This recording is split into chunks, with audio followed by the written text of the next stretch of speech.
it is Miss Kepley, and today we are back for another First Chapter Friday with one of my absolutely favorite books by a great author. Kind of upside down, here it is, Elijah of Buxton by Christopher Paul Curtis. Now, he wrote Bud Not Buddy, which I'm sure a lot of you have read.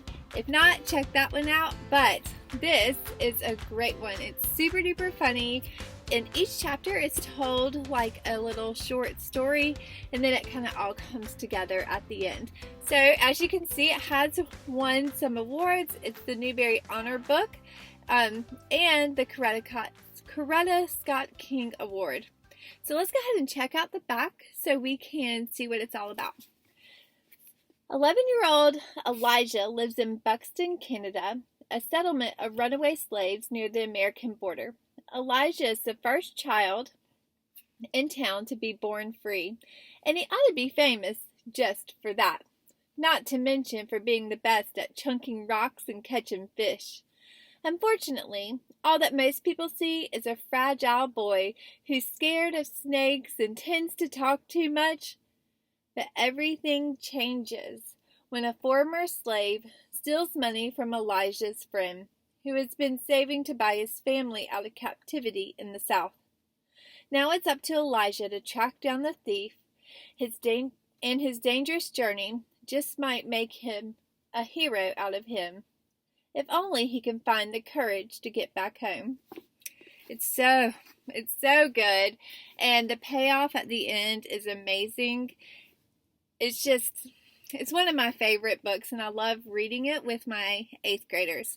So we're going to go ahead and check out the first chapter on the inside. Let's do it. I like to find the books on Amazon, but I know this book has the whole chapter on Scholastic as an excerpt.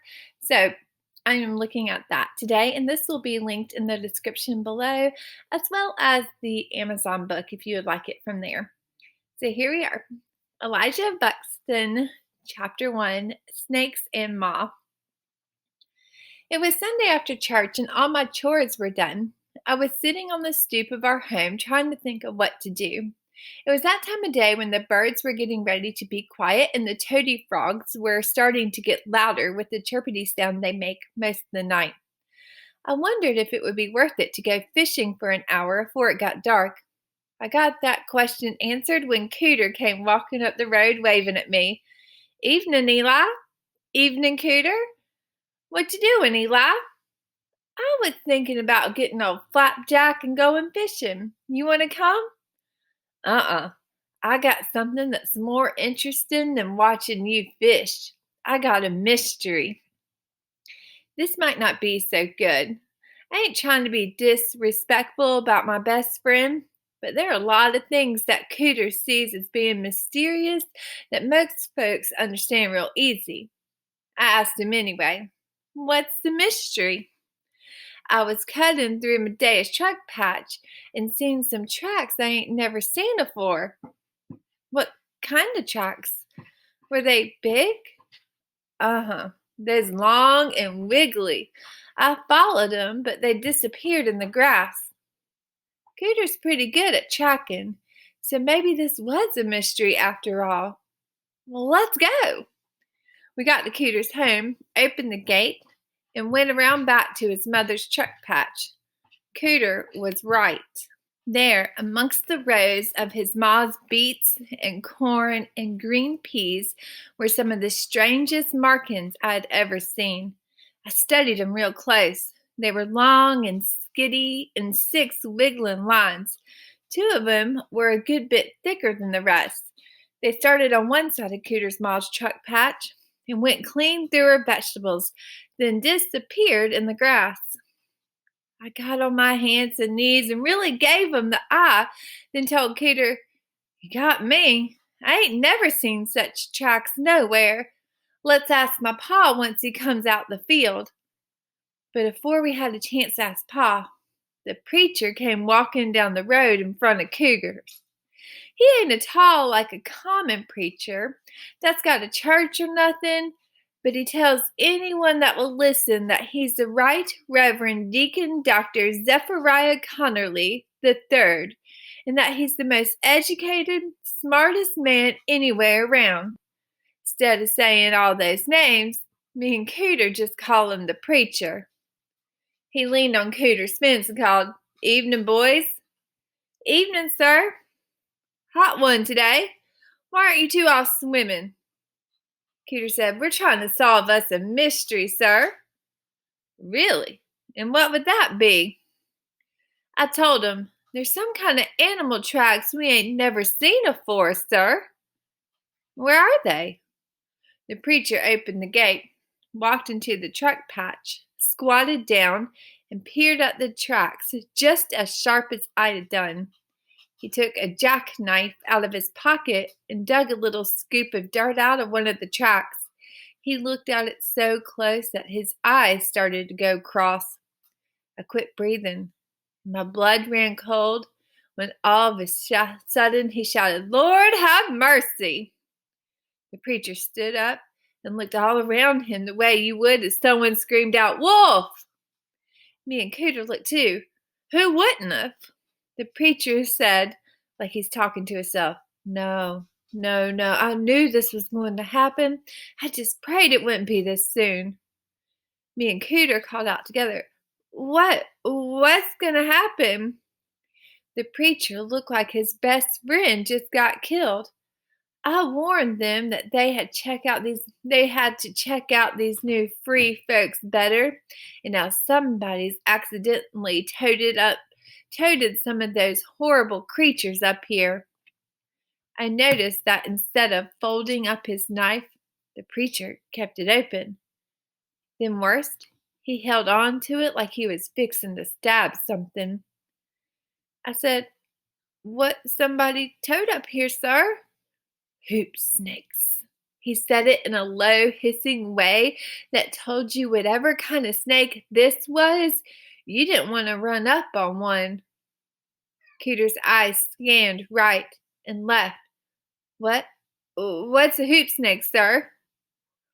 Being any kind of snake was enough for me to start getting nervous, but the preacher made matters a whole lot worse when he said, "I suppose I have to tell you, but I don't want this to get any further than the three of us." He used his boot to rub most of the tracks out of the dirt. I said, "Please, sir, tell us what you mean." The preacher started talking, but never looked at me direct. He was too busy eyeing the road and the woods. "Down home, there's a vile breed of snake called the hoop snake. Not only can it outrun a racehorse, it's been known to kill a fully grown bear with one bite." I looked at Cooter and hoped that I weren't looking scared as him. The preacher went on. "They look like near any other snake, except for one thing." "What?" "They have a habit of sticking their tails in their mouth, then biting themselves." Well, that don't make no sense. I don't make no sense at all. If what the preacher was saying was true, these snakes sure ain't too sharp-minded. I said, "How are they going to bite you if they're clamping down on their own tails, sir?" "Good question, Elijah. But they don't hold their tails when they're ready to bite. They hold them when they're ready to chase after you." Cooter said, but the preacher held up his left hand. "Listen, and my young brothers, you better listen good. This may save your lives. Once they've bitten their tails, they form a shape of a circle and then stand up like a wheel or a barrel hoop and commence rolling after whatever they decided to kill." The hairs on the back of my neck started jumping like Skeeter brushed up against them. And the preacher said, "After they catch you and bite you," he snapped his left hand shut like it was the mouth of one of these hoop snakes, "the true horror begins. You're doomed." Cooter said, "How come?" "Because, Cooter, their poison gets into your blood too quick, and within hours you commence to swell until your skin looks soft and rotten as a ripe peach left in the noonday sun." Cooter said, What? You swells up?" The preacher said, "You swell so much that after exactly 7.5 days, the pressure in your body becomes too great and you explode like an overheated steam boiler. In seconds, your stomach and your lungs and your other entrails are hung around you for miles and miles." I couldn't believe folks who would get free would do this to us, even if it was an accident. But the preacher weren't through. Worse, the swelling affects everything but your head, so you're forced to watch the whole tragedy unwinding right in front of your eyes. Cooter edged close to me and choked out, "Well, sir, at least you dies quick and ain't nothing left to do much suffering." "No such luck, Cooter." The preacher held up 2 fingers. 2 weeks. It's 14 endless days after your explosion before you pass on. And it's no pleasant death either. You finally die from starvation. Cooter said, "Starvation? How come you don't eat nothing, sir?"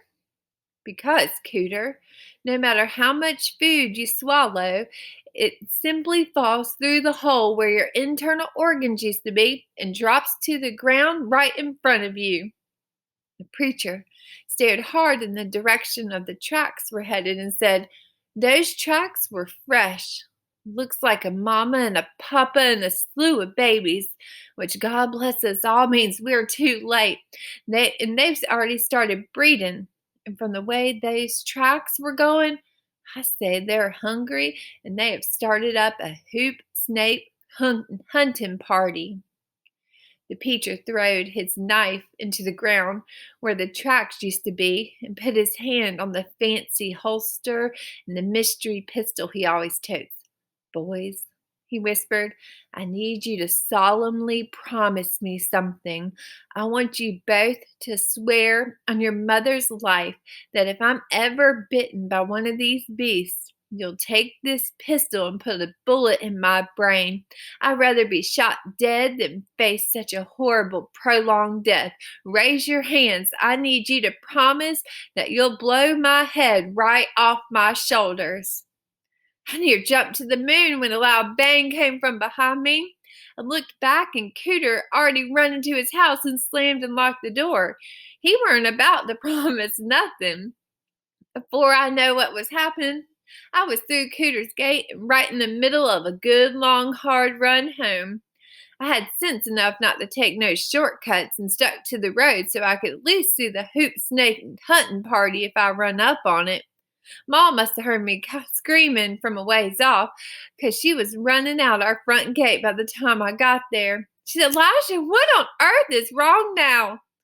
I busted through the gate, pulled Ma into the house, and slammed the door behind her.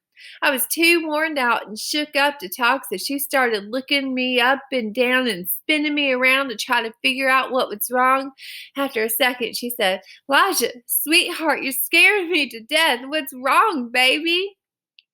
Once my breathing caught up with me, I let her know about how the runaways from America had accidentally brung hoop snakes up to Buxton and how they were out in the woods rolling around looking for something to kill.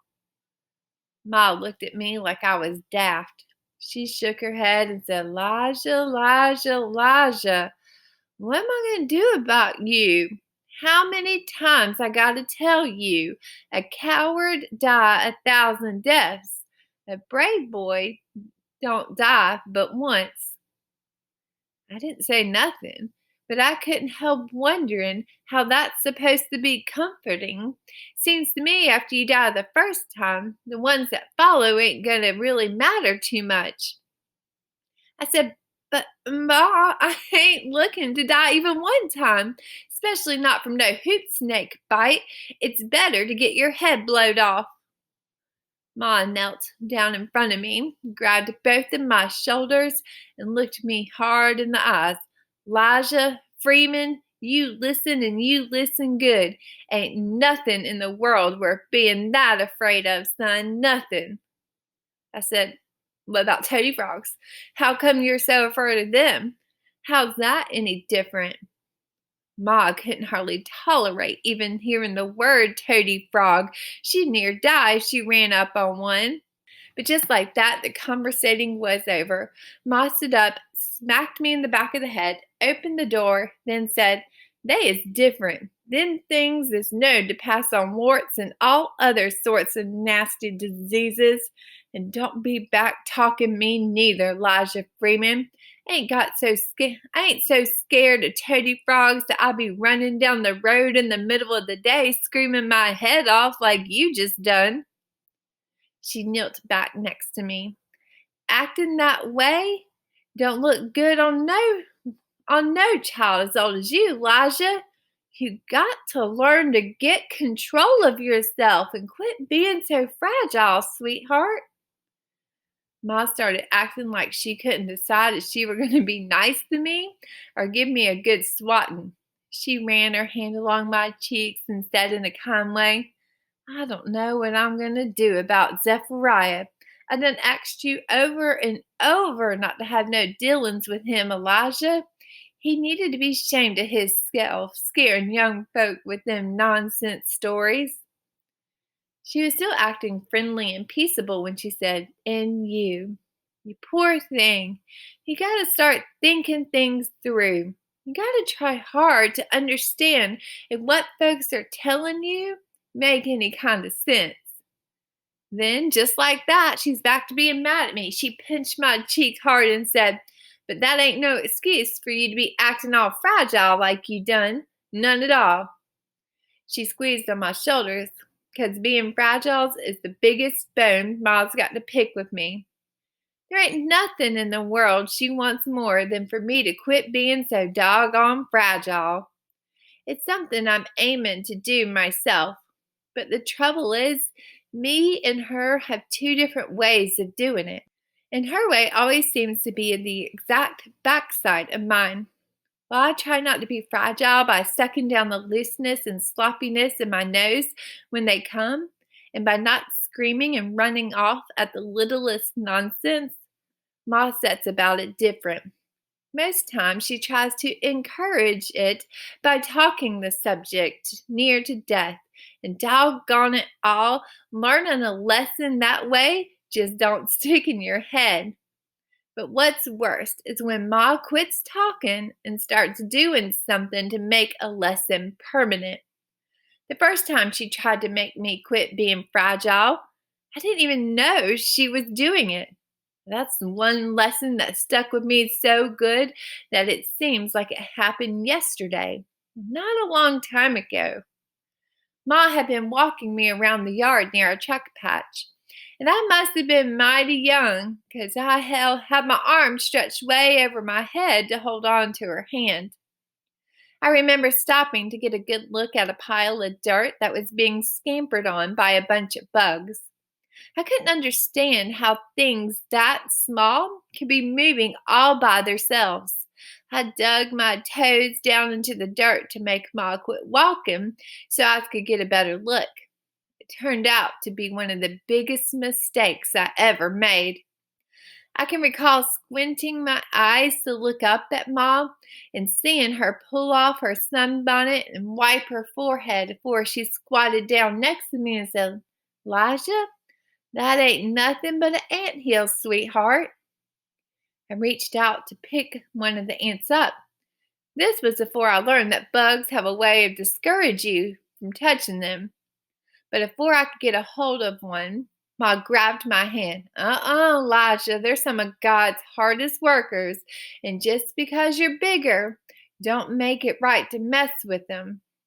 Then she said, "Ooh, Elijah, look there. Ain't that the prettiest thing?"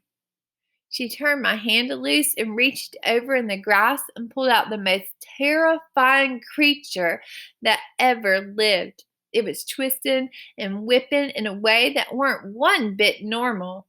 And it didn't have an arm nor a leg nowhere on it, and it looked like it come straight out of your worst nightmare. But the fearfulest thing about it was that it was right in Ma's hand, which up until then had been the best place to run if there was any kind of trouble. Ma always counts that as the first time I ran off screaming, but who wouldn't have?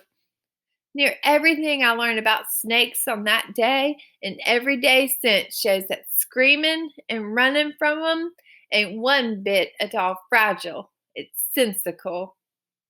It weren't but a week or two later when me and Cooter were down at the river and he yelled, "Oh no!"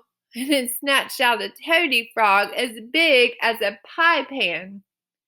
I was still smarting about the way Ma made me feel fragile, so the first thing that came to mind was how fragile she would get if she saw a toady frog as big and round as this one. Like most real good ideas, this one didn't come to us right off. One thing led to another, and after a while, me and Cooter came up with this plan that's got toady frogs and Ma and her sewing basket all meeting up together. In Sabbath school, Mr. Travis is always telling us that the Lord loves laughter. And what would be funnier than watching Ma reach down into her basket and getting a little surprise? After supper, I wrapped the toady frog in the sweater Ma had been working on and put it in her knitting basket and ran across the road to hide in the drainage ditch with Cooter. Then, just like they always do, Ma and Pa came and sat in their rockers on the stoop, getting ready to do some relaxing. They're laughing and carrying on, and Ma puts her sewing basket in her lap. Then she took her knitting spectacles out of the basket, then quick closed it to make a point about something with Pa. She acted like she was set to reach in and pull her knitting out, but stopped at the last instant to slap Pa's arm. She even set the basket back on the floor, and doggone it all, it seemed her and Pa weren't going to get nothing done but talking and laughing. I was this close to losing my mind. Finally, Ma put the basket back in her lap and reached in. She knowed right off something was wrong, 'cause with that toady frog added to it, her sweater weighed about 5 pounds more than the last time she touched it. She twisted her head to the side and looked at Pa, unwrapped the toady frog, and dropped it smack down in her lap. She froze up for about 1 second, then jumped straight out of the rocker. Yarn and needles and buttons and the toady frog and the half-knit sweater flew all over the stoop like your guts do after you've been hoop snake bit. Ma's knitting spectacles jumped partway up her forehead, and she started hopping up and down and slapping at her skirt like it was a fire. The whole time, she didn't scream nor say a word. It was the funniest thing I had ever seen in my life. Me and Cooter near about died peeking out of that ditch. It can't be good for you to try to keep a laugh inside, but I was this close to busting clean apart. Ma heard us trying to smother our laughs down and stared across the road. She looked like she was fixing to say something, but her mouth just opened and shut over and over. Didn't no words come out, so she walked all a shakety into the house. Pa called me and Cooter. Pa called over to me and Cooter. "Don't y'all move." He set Ma's rocker back up, then collected all her knitting tools and put them back in the basket. He picked up the toady frog and brung him clear across the road, right at me and Cooter. He set the toady frog down, shook his head, and said, "Now, Elijah, you, me, and Cooter all thought that was funny. Your ma and that there toady frog ain't likely to see the whole adventure quite the same way." Me and Cooter tried to keep our faces serious whilst Pa was talking, but tears were rolling down both our cheeks. Pa said, "Passed a word or two. I don't think the toady frog's gonna cause you no grieving. But your ma," he whistled long and low, "she's a whole nother story. So whilst you out here rolling about in the ditch enjoying the tormentation you caused your ma and that toady frog? Why don't you save us all some trouble and go in them woods and break off whichever switch it is you wants her to beat you with? 'Cause you know the next time you and her in the same room together, that's what's gonna happen." "Cooter," Pa said, "today your lucky day, son. You's about to get 2 shows for the price of 1.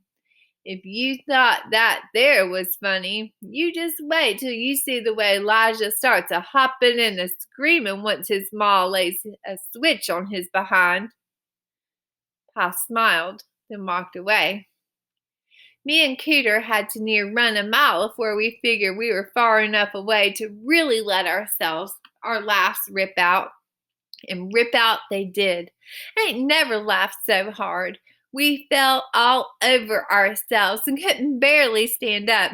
We rolled and rolled whilst talking about the way Ma looked when she opened that sweater. We couldn't neither one of us get a whole sentence out. I said, "Didn't you see the way?" And I commenced to choke him. And Cooter said, and, and then she, and started pulling at the grass and slapping at the ground. Then I said, "I never knew Ma could jump so," and the laugh closed my throat right up.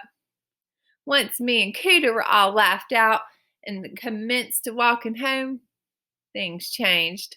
A gloom started creeping over me, the same way clouds all of a sudden start sliding up to cover a full moon.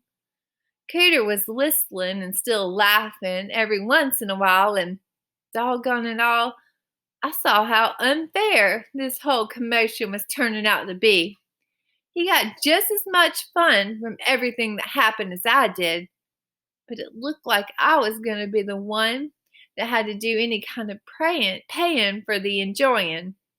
I started working up a good apology, full up with lots of sincereness for when I saw Ma. When I got home, Ma didn't say a word.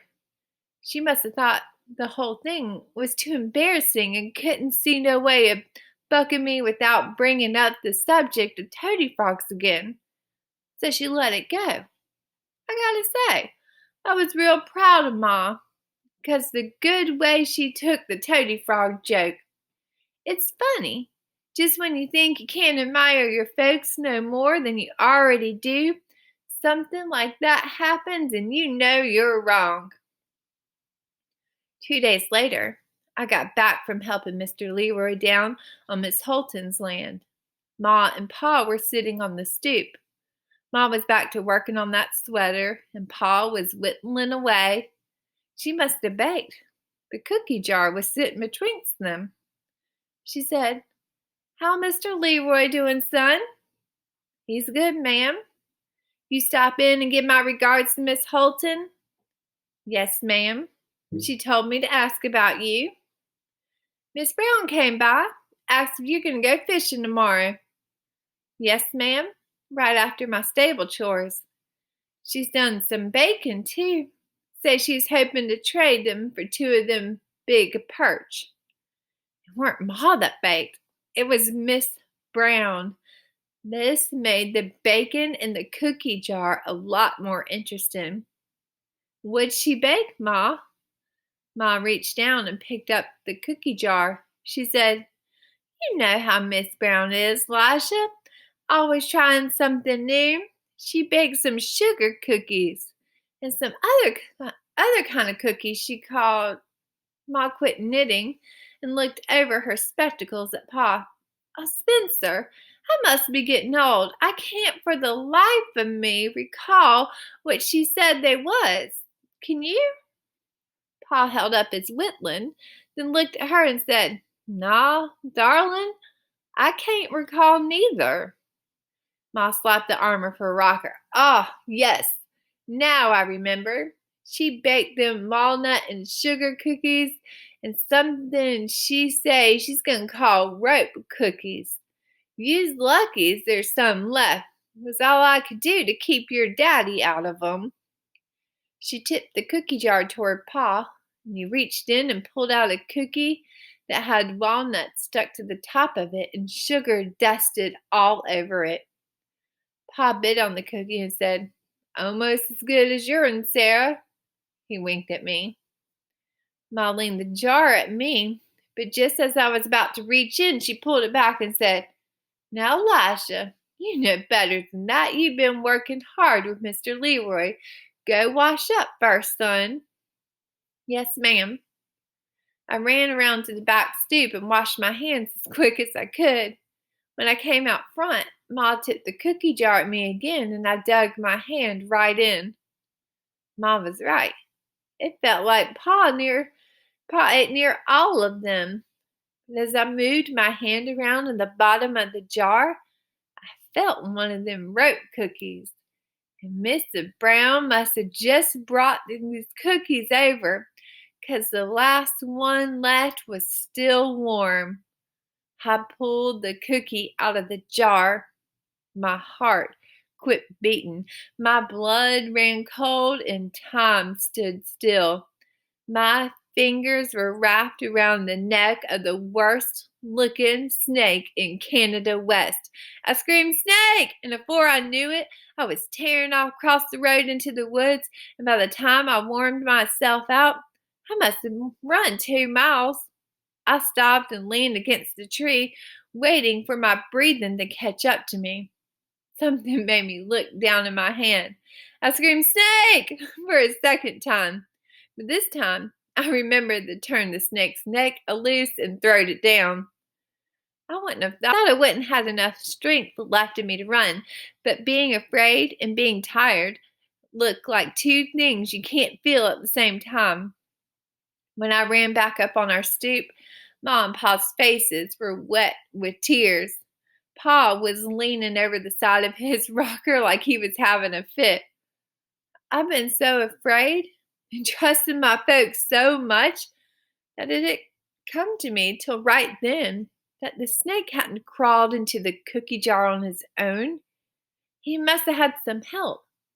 It was a true shock when I figured out Ma was setting this whole thing up as a lesson. When my voice finally came back, I said, "Ma, how could you do that?" They rolled. Pa fought to catch his breathing. "Well, Elijah, seemed to me what's sauce for the goose is sauce for the gander." It's a horrible feeling when the people who are supposed to raise you go out of their way to scare you for no good reason. Making it worse was that they were getting so much enjoying out of it. Besides, fair's fair, and scaring your mom with something as harmless as a toady frog calls for getting switched, not getting horrified. Why would you do that? I was crying so hard that the words were getting choked down in my throat. "Ma, you're always telling me I could dish it out, but I can't take it. So if you know that, how could you do this to me? And besides that, you know how much I hate snakes." About the same amount I hate toady frogs. "But Ma, toady frogs ain't nothing. Snakes are dangerous. 'Twarn't no toady frog that gave Adam and Eve an apple. It was a snake. You ain't never heard of nothing called a hoop toady frog, have you? No, that's 'cause they're harmless. It's snakes that'll kill you." Pa was slapping his side so hard, it's a wonder he didn't burst no ribs. You couldn't do nothing but expect that kind of rudeness from him. But the way Ma was carrying on was terrible shocking. "Ma, I thought we were trying to make it so I wouldn't be so fragile. Look at me. I can't quit shaking." I could see I was wasting my breath. If people could die from laughing too hard, I'd be an orphan. I know it probably ain't right to feel this way about your own mom and pa, but I was sore disappointed in the way they were acting. Before I got in bed that night, I even used a stick to flip my pillow over. I was so shook up that I wanted to make sure Ma weren't going to carry on this lesson no further. Alright, so that was it. That was the first chapter. I hope you enjoyed it and you want to read more about Elijah and his antics and his family. I promise you will not be disappointed. So go ahead and head to your local library to pick it up, Elijah of Buxton by Christopher Paul Curtis, or you can check out the link below where I have this link to Amazon. And until next time, happy reading, and I hope you have a great week. Bye!